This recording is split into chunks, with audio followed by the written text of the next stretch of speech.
বসতবাড়ির পাশে আমগাছের নিচে শেকল পায়ে দিন কাটে বরিশালের বাকেরগঞ্জের ২০ বছর বয়সী যুবক ইমরানের।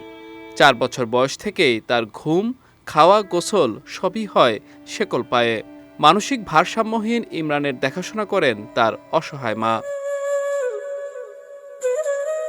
৩ বছর আগে মির্জাগঞ্জ মাজার মসজিদে জুমার নামাজরত অবস্থায় ইমরানের বাবা ইসহাক জিহাদির মৃত্যু হয়। সেই থেকে তার মা শাহিনুর বেগম মানবেতর জীবনযাপন করছেন।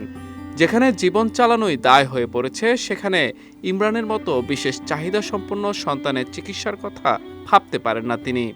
১৯ বছর পর্যন্ত এর খেজমতে এর তথ্য তালাফিতে আমার জীবনে আর কিছু নাই। তাহলে এর চিকিৎসাবাদ আমার শক্তিতে যা কুলেছে আমি করছি, কিন্তু এখন আর পারি না। এখন আমার খাওয়া দাওয়া চলাফেরাই কষ্ট অনেক। এর চিকিৎসার মতো ক্ষমতা আমার কিছু নাই।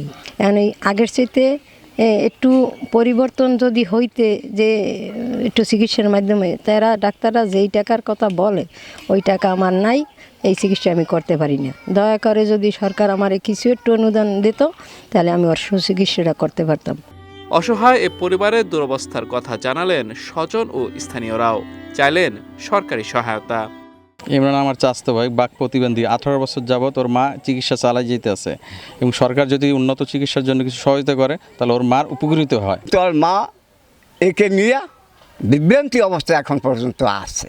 এখন এর মার দাবি সরকারের পক্ষ থেকে জানি কিছু সরকারিভাবে কিছু অনুদান পাওয়া যায়, যাতে চিকিৎসা করতে পারে, সুস্থ হতে পারে।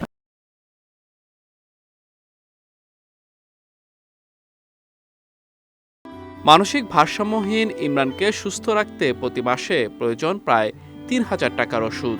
তবে টাকার অভাবে ইমরানের চিকিৎসা এখন বন্ধ রয়েছে।